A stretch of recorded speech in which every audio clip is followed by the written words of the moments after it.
و در پایان دعوت میکنم از آقای وجدان حقیقی تشریف بیارن به جایگاه و به سوال دوم ما پاسخ بدن. سلام مجدد خدمت عزیزان بیننده.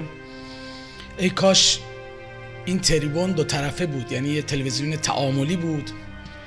ما هم میدیدیم شما دارید این حرفا رو میشنوید و چه هرسی میخورید و چه چیزایی دارید میگید پشت تلویزیون که نشستید. حالا اگر تالا کانال رو عوض نکرده باشید، حالا ما سعی میکنیم از طرف شما اون چه که تو دلمون هست اینجا بیان بکنیم. سعی میکنم خودم رو کنترل کنم، ولی شما راحتی تو خونتون نشستید، میتونید چیزی بشکنید، خودتون رو بزنید، هر کاری میخواید بکنید آزادید. ما تو حوزه درمان یه تشخیص داریم، یه درمان. پزشکی که نتواند تشخیص بدهد درمانم نمیتواند بکنه و پزشکی که بتواند تشخیص بدهد روش‌های درمانی بلد نباشه، داروها رو نشناسد هم هیچ.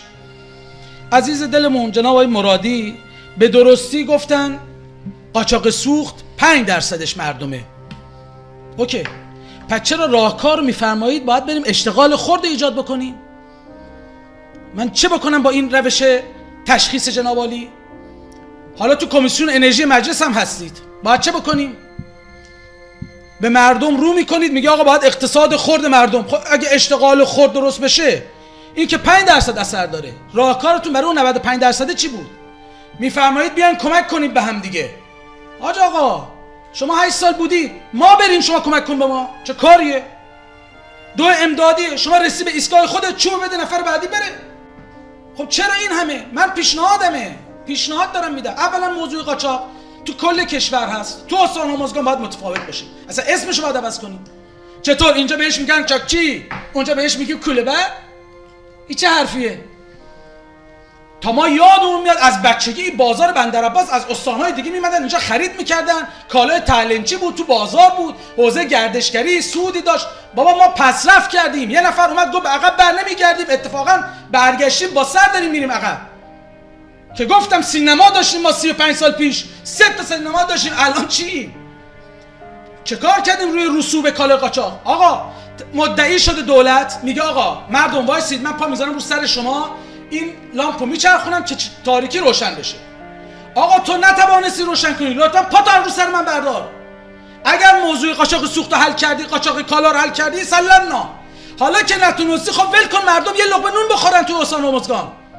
چطور کالا 24 ساعت بعدش که تو استان هرمزگان میاد میره مرکز کشور، توی دیجی کالا باید بخریمش بالاتر از قیمت بندرعباس. خب بده آقا به کاسب. مجتمع بنکداران ما برای یک مجتمعی که محصور کنترل شده است، مسئول کالای قاچاق با لباس شخصی با اسلحه میریزن توش برای 2 تا جعبه رانی و پپسی. چه کار کردیم برای کسب و اصناف استان؟ برای تعلنچی چه تبعیضی از بین گناوه و بوشهر و خوزستان؟ کالا توی شیراز ارزان‌تر از تو بندرعباسه. بندرعباس شده چی؟ برید لطفاً فیلمی که من 2 ماه پیش گذاشتم توی اینستاگرام نگاه کنید. بندرعباس شده بارانداز مسافر، میان پا میشن میرن قشم. خب سهم نماینده بوده که یقه مسئول بگیره، بگه آقا حالا که نتوانستی درست کن، اینجا مسئله معیشت مردمه.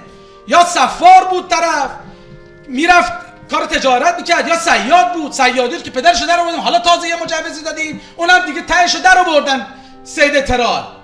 اونم نه اسمش چینی بود، کشتی چینی بود، فامیل همون مدیر کل بود. حالا برین در بیاری اون مدیر کل کی گذاشته بود؟ الان کجای ایرانه؟ کجای دنیاست؟ موضوع فساده. حضرت آقا هم گفته فساده.